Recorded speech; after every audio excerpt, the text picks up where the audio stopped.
05's attention. Picture this. You crack open a document and the screen lights up with "You don't own this" in big, bold red right there in the program you run daily. 510's authority. Hey, I'm Gregory Hale, once a tech reporter and investigative producer, and I spent 10 years pulling apart how the giant software companies make their money. 1015's agenda. In the next few minutes, we'll uncover the secret clause that set off the leak, follow the move from forever-lasting licenses to endless subscriptions, and pose the one question every creator ought to ask. Who actually owns the stuff you pour into the screen? 1530's disclaimer. First off, a quick heads up. The names and precise dates we'll mention are shielded by anonymity agreements. The facts themselves, though, come straight from public filings and court records. If this is your first time here, think of it as a warning. What you believe you own might already be in someone else's hands. 3045's first source. The FTC's 2016 antitrust report flagged a rising trend of forced upgrades and subscription lock-ins that rob consumers of real choices, and that habit has only gotten worse since. Source: FTC 2016 report. A former senior Adobe engineer, who asked to stay unnamed, quietly slipped a PDF out of the company's internal vault. The cover page reads in stark caps, "You don't own this." He says the file is a draft of the 2023 customer agreement that every Creative Cloud subscriber has been tacitly signing. That file isn't just a legal footnote, it's a manifesto of control. It lays out that once you tap "I agree," you give up the right to keep any version you ever bought, and you consent to automatic, non-optional updates that can rewrite the very tools you depend on. Source: Adobe 2023 Customer Agreement. Quick montage flashes of iconic software boxes from the early 2000s, those glossy perpetual license stickers, then a rapid fire of subscription dashboards. Adobe Creative Cloud, Microsoft Office 365, Autodesk Fusion 360, all blending into one looping renewal icon. A ticking clock underlines the montage, a visual reminder that the timer never pauses. The shift isn't merely cosmetic, it's a strategic re-engineering of revenue. Microsoft's 2022 annual filing shows that over 80% of its revenue now streams from cloud and subscription services, a sharp turn from the old box software days. Source: Microsoft 2022 10K. Adobe's own terms signed by millions of designers, illustrators, and video editors mirror that language. Customers do not own the software licenses and must comply with all updates, including forced migrations to cloud-based versions. Source: Adobe 2023 Customer Agreement. Why should this matter to you, the creator?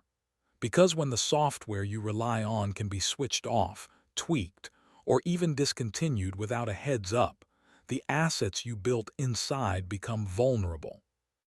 Your Photoshop layers, Premiere timelines, InDesign layouts, once stashed on Adobe's servers, now fall under the same licensing clauses that govern the program itself. The DOJ's 2023 lawsuit against Google shone a light on a similar trend.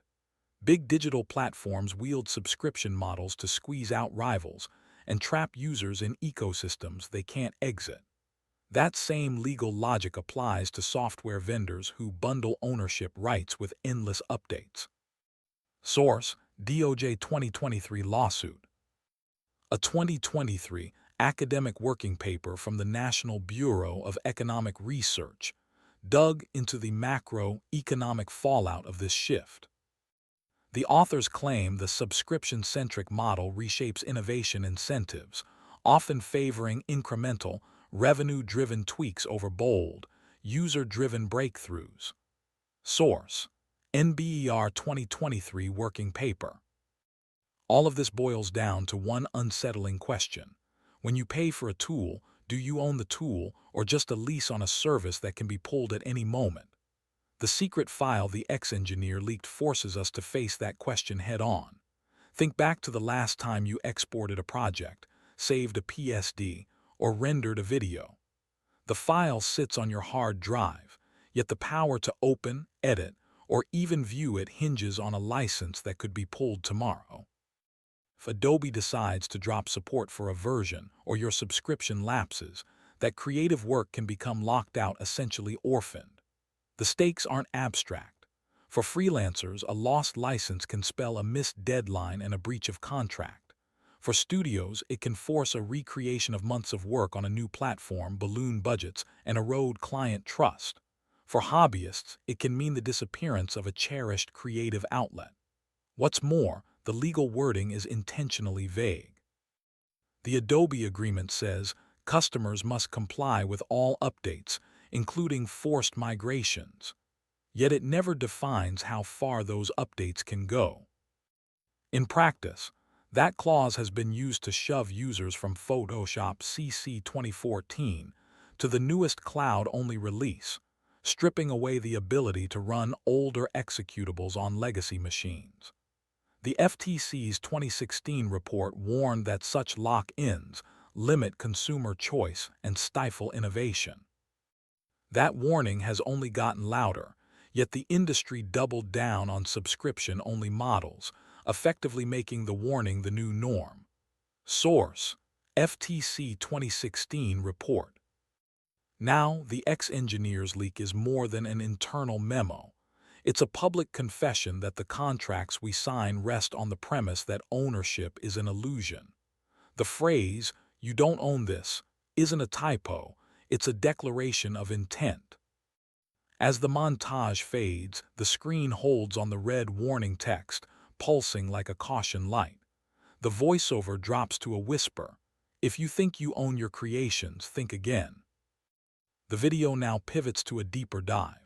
How these licensing clauses were drafted, who profits, and whether any legal recourse exists for creators tangled in the subscription web. But before we go further, think about this. Every click on a "I agree" button could be a step towards surrendering more than you realize. Stay tuned, because the tale behind that secret file is just the tip of an iceberg that could reshape the whole digital creative economy. The view shifts from a black screen to a split picture.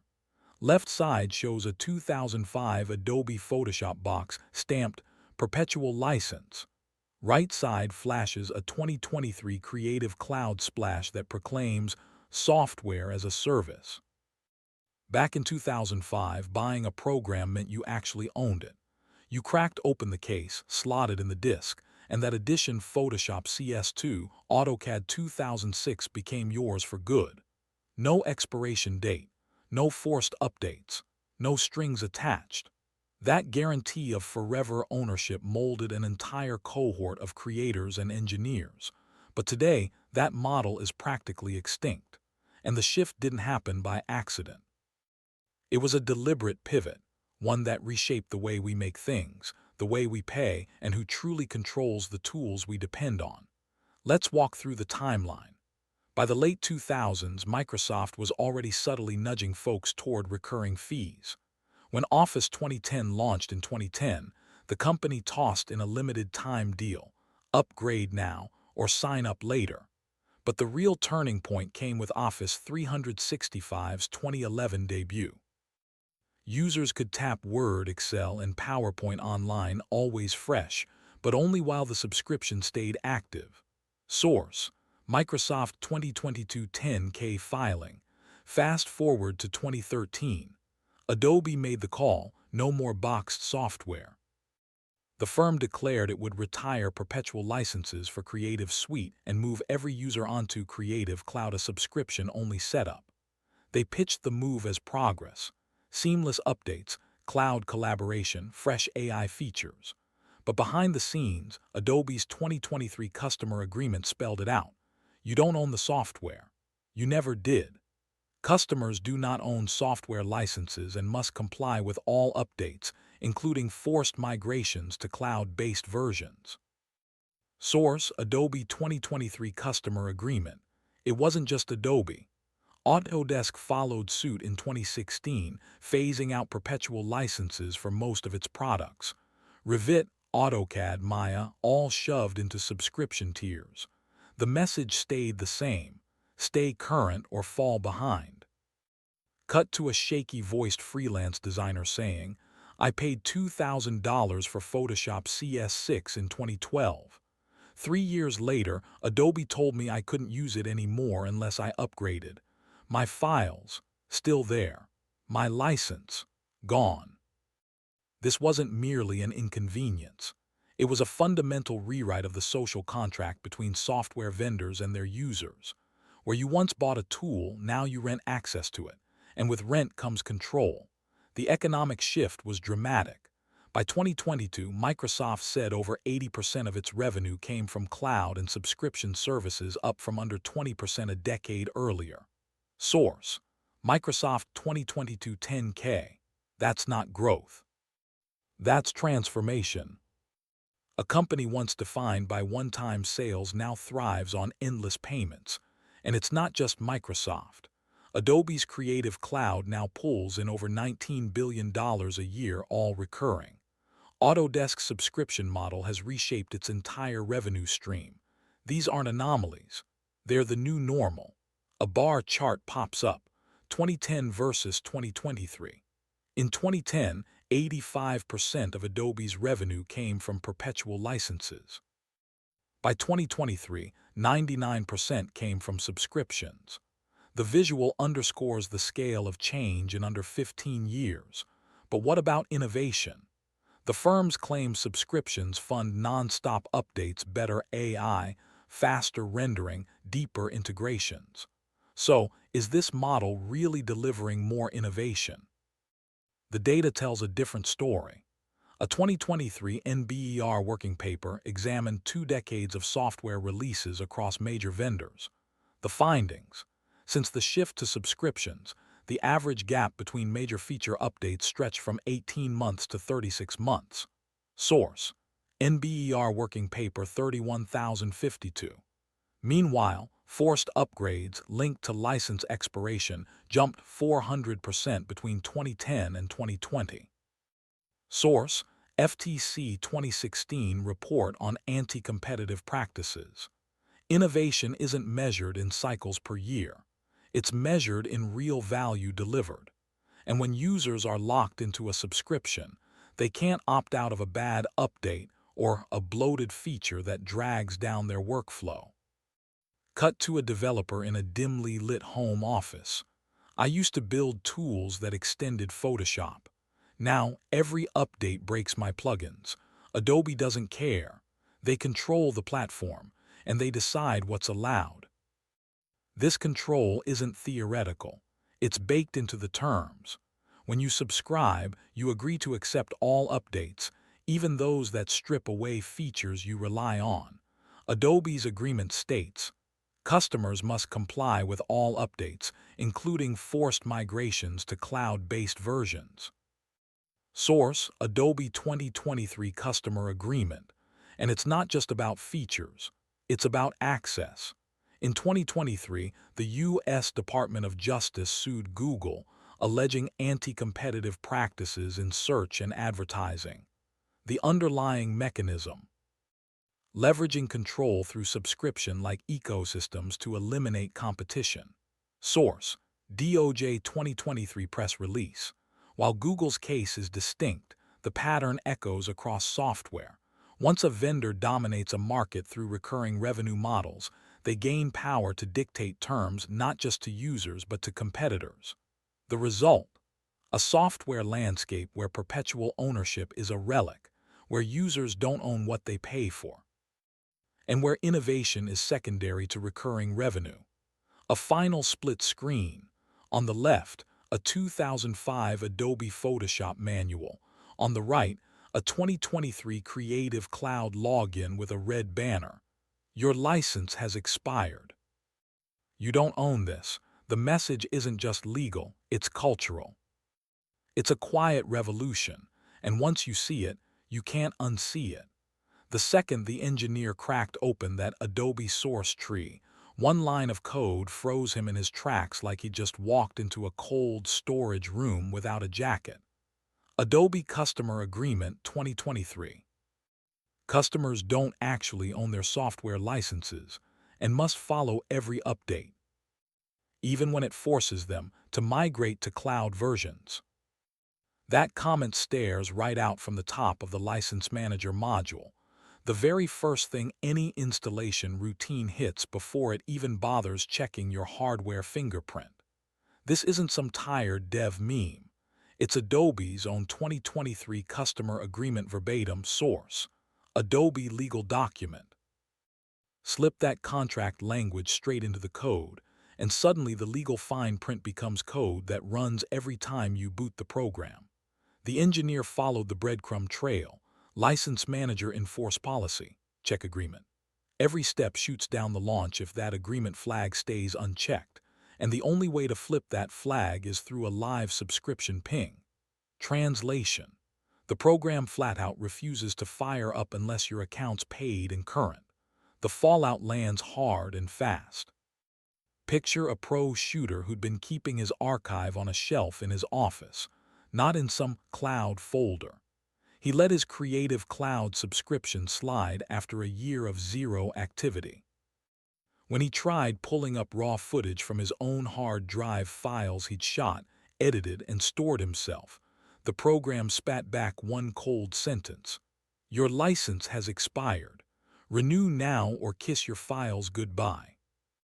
No gray area, no maybe next week.